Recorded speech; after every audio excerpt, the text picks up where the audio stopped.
आदि शक्ति भगवती और अम्बा, जब भगवान भोलेनाथ ने दर्शन दिया, जाते ही पार्वती को, और भगवान अपना स्वरूप, पार्वती तो मुड़ चुकी थी घर जाने के लिए, पीछे से भगवान ने अपना रूप बनाया और हाथ पकड़ लिया, और तब पीछे जब भगवान का दर्शन किया और भगवान ने जब कहा चलो घर, अब कहाँ जा रहे हो? अरे मेरे लिए तपस्या की थी ना। भगवती कहते मैं ऐसे आपके घर नहीं जा सकती, मैं अपने माता पिता की संपत्ति हूँ, मुझे देने का अधिकार उनको है, और हमारी शास्त्रीय परंपरा है पिता जिसके हाथ में कन्या को अर्पण कर देता है, कन्या उसकी होती है।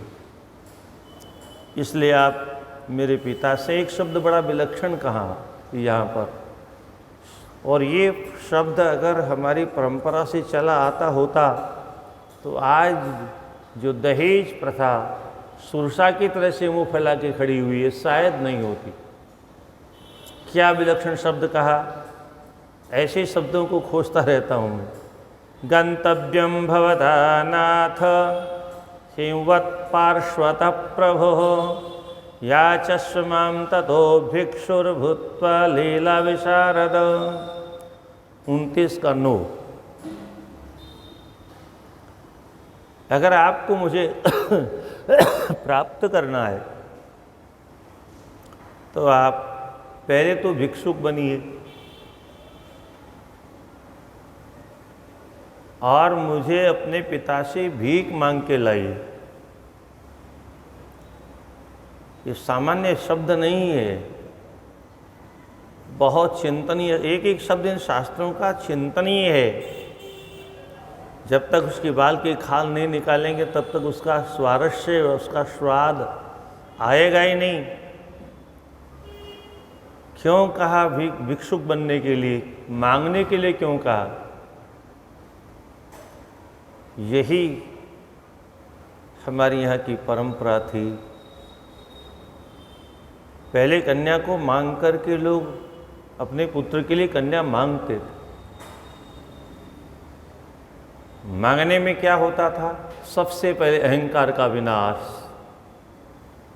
सबसे पहले अहंकार का विनाश, जो आज वर पक्ष वालों में चरम सीमा से कहीं ज्यादा प्रवेश कर गया है।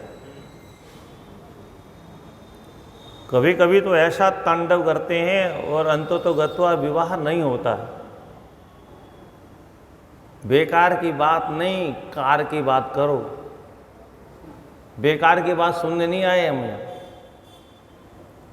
पहले आएगी कार, तब होगा तुम्हारी बेटी का बेड़ा पार। नो तो ये रही तुम्हारी छाती पर, कार में बैठ के जाएगी। तो तुम्हारा बाप रख गया था यहाँ पर।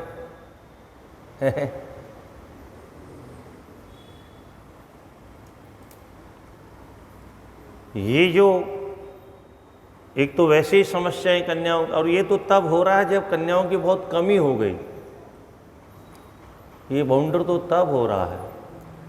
अगर कन्याएं बहुतायत में होती तो पता नहीं क्या होता, पता नहीं क्या होता। मिल नहीं रही तब ये दशा है। यानी ऐसा मूर्ख समाज मिलेगा कहीं?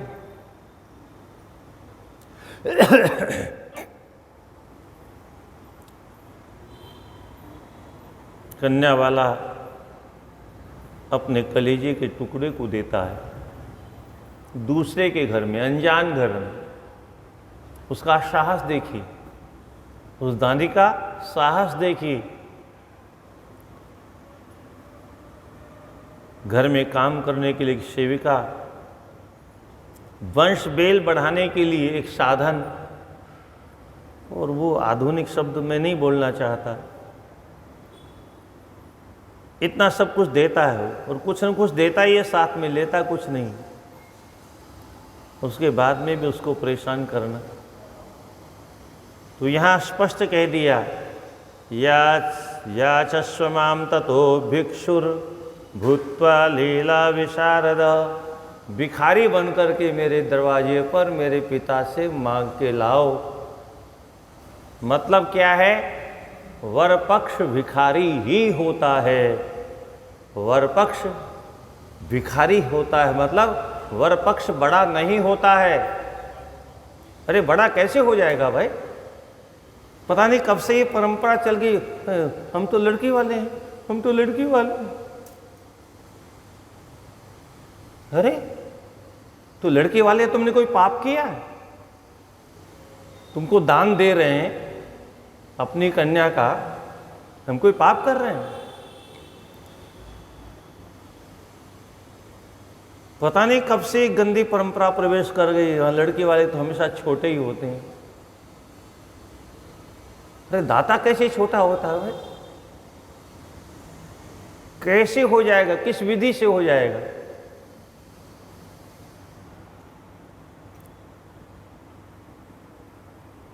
याचस्व माम ततो भिक्षुर्भूत्वा लीला विशारद। आप तो लीला करने में विशारद हो, थोड़ा और नाटक कर लेना, फिर भिक्षा मांग करके लाना। तथा त्वया प्रघर्तव्यम लोकेषु ख्यापयन् यशः पितुर्मे सफलम सर्वम पुरुष्वेव गृहाश्रमम्। मेरे पिता का यश जैसे बढ़े, कन्या का क्या दायित्व है? ये अरे गहरे नथु केरे के पीछे सिनेमा देख के भागने वाली क्या जाने। मेरे पिता का यश बढ़ाना है आपको। कन्या को कितनी चिंता होती है। जिस परिवार को छोड़ के जाती है उस परिवार का यश बढ़ना चाहिए। और यश कब बढ़ेगा? भागने से। स्वतंत्र स्वेच्छा से विवाह करने से यश बढ़ेगा। पूरे बोले फलाने की भाग गई, नाक कटवा दिया समाज। क्या दशा होती है जिस परिवार से कोई कन्या स्वेच्छा से कहीं चली जाती है तो उस परिवार का समाज में मरण हो जाता है। परंतु कोई परवाह नहीं। क्यों? यही शिक्षा का, कुशिक्षा का दुष्परिणाम है। ये सिनेमा का हमारे हम पहले अच्छा संस्कार देते नहीं, पूरे धीरे धीरे ये बीमारियां बढ़ती जा रही हैं।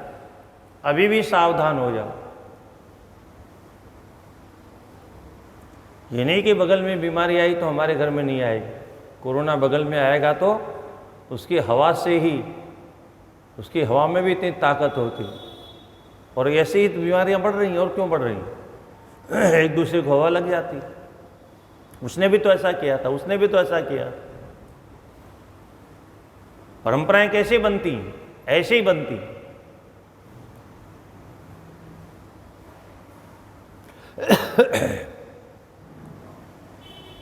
ऋषिभिर्बोधितः प्रीत्या स्वबन्धु परिवारितः करिष्यन्ति न संदेह तव वाक्यम पिता मम। फिर आगे कहते हैं दक्ष कन्या पुरा हम वे पित्रा दत्ता। ये भी बहुत सुनने लायक बात है। पूर्व जन्म में मैं जब दक्ष की कन्या थी उस समय यथोक्तम विधिना तत्र विवाहो न कृतस्त्वया। उस समय विधि पूर्वक विवाह नहीं हुआ। क्या करे? ध्यान से सुनिए। क्यों कह रही ऐसा? तो आगे के श्लोक में लिखा है, न गृहा पूजितास्तेन दक्षेण जनकेन मे गृहाणां विषयस्तेन सच्छिद्रोऽयं महानभूत। ये आज उन लोगों के लिए बहुत बड़ा मंत्र है जो लोग कहते हैं पंडित जी अब जल्दी करो, अब जल्दी करो, अब समय नहीं, अब जल्दी करो। यहाँ भगवती कहती है मेरे पिता ने विधि पूर्वक मंत्रों के द्वारा ग्रहों का पूजन नहीं करवाया। कहीं न कहीं कोई त्रुटि रह गई, इसलिए हमारा विवाह सफल नहीं हुआ। क्या हमारा विवाह सफल क्यों नहीं हुआ? हमारा विवाह किसी ऐरे गहरे का नहीं।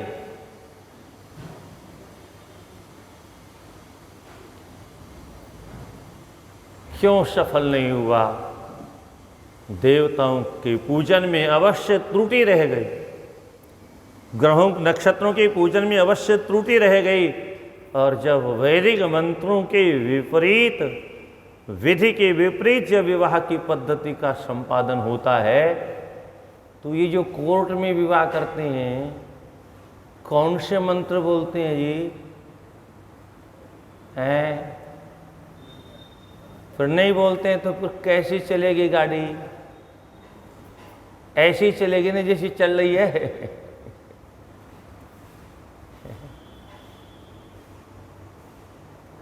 फिर घर में महाभारत नहीं होगी तो क्या होगा? बिना विधि के जो कार्यक्रम होगा, सब कुछ लिखा है हमारे शास्त्रों में। और वो जो अंग्रेजों की खोपड़ी बन गई है हमारे बच्चों की मैकाले की शिक्षा के कारण, वो उसी को अच्छा समझते हैं। और कुछ वर्षों में धीरे धीरे ये परंपरा बढ़ती जा रही है।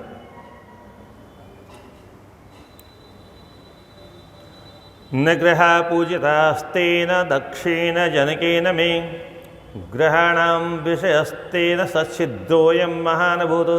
त्रुटि रह गई, दोष रह गया पूजन में, इसलिए पार्वती कहती पूर्व जन्म का हमारा आपका विवाह बहुत समय तक नहीं चला, बीच में विछोह हो गया, व्यवधान आ गया, बाधा आ गई। इसलिए शास्त्रों की विधि के अनुसार, और वह भी विद्वान पंडित के द्वारा कार्यक्रम संपादन होना चाहिए। आजकल तो सुनते हैं कहीं कहीं महिलाएं भी विवाह करने लगे, हर और भी लोग, परंपरा से रहित लोग भी विवाह कार्यक्रम करवाने लग गए। क्या होगा ऐसे विवाह का? कैसे सफल होगा? गोकर्ण जी कहते हैं मैंने तुम्हारे लिए गया में पिंडदान किया, तुम्हारी मुक्ति क्यों नहीं हुई? तो धुंधकारी कहता है तुमने विधि विधान से नहीं किया होगा। अरे बोले क्या बात करते हो? गया पिंडमया दत्तम, मैंने दिया है, विधानतः विधान पूर्वक दिया है। तदर्थम तो गया पिंडम मया दत्तम विधानतः, तत्कथम ने मुक्तोसी ममाश्चर्यम इदम महत। मैंने विधि पूर्वक अपने हाथों से सब क्रियाएं संपादित की हैं, किसी मूर्ख पंडित को नहीं बुलाया। और मैं कितना पंडित हूं ये तो तुम जानते हो, मेरे द्वारा त्रुटि नहीं हो सकती। इसलिए तदर्थं तो गया पिंडम मया दत्तम विधानतः। कहने का तात्पर्य कोई भी संस्कार हो, अगर वह विधान से नहीं होगा तो फिर उसका फल उल्टा होगा, सीधा नहीं होगा। और आज विधि विधान सब चौपट हो गए। बैंड बजाने में समय चाहिए, नाचने में समय चाहिए, कूदने में समय चाहिए, 5 घंटा फोटो खींचाने में समय चाहिए।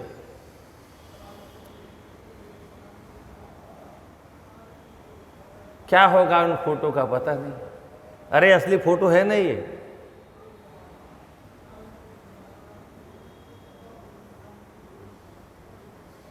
फोटो को देख के जीवोगे?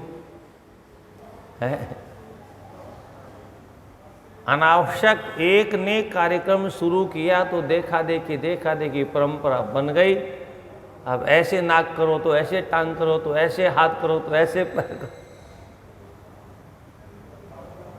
हे भगवान, जो असली कार्यक्रम है वहाँ अब समय नहीं रह जाता है।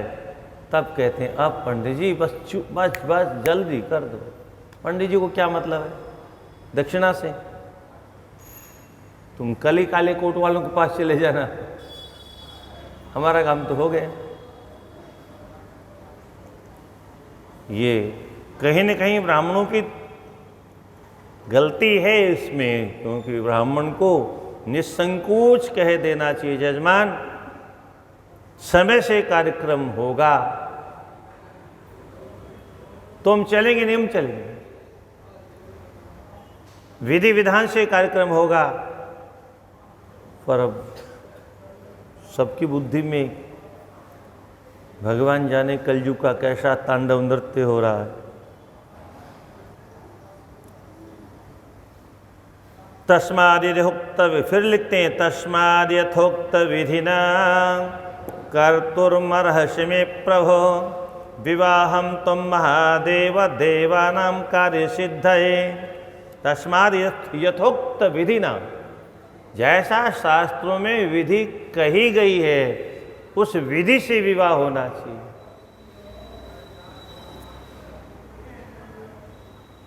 कुछ हमारे शास्त्रों में छोड़ा नहीं, सब लिखा है। अगर विधि पूर्वक विवाह नहीं होगा तो मैया एक संदेह व्यक्त करती है, हे महादेव, देव कार्य की सिद्धि के लिए विवाह हो रहा है। अगर विधि पूर्वक विवाह नहीं होगा तो जिस उद्देश्य से हम संतान चाहते हैं वह संतान वैसी होगी ही नहीं, और तारकासुर का वध यानी देवताओं का कार्य होगा ही नहीं। इसलिए विधि आवश्यक है। विवाहस्य यथा रीति कर्तव्या सा तथा ध्रुवं जानातु हिमान् सम्यक् कृतं पुत्या शुभम तपः।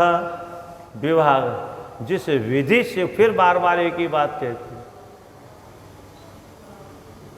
तो भगवान भोलेनाथ कहते हैं, देवी वैसे तो मैं परम स्वतंत्र हूँ, स्वतंत्र परतंत्र त्वया देवी कृतोयम। भोले बाबा हंस के कहते हैं, मैं हूँ तो स्वतंत्र, पर आज तुमने परतंत्र कर दिया।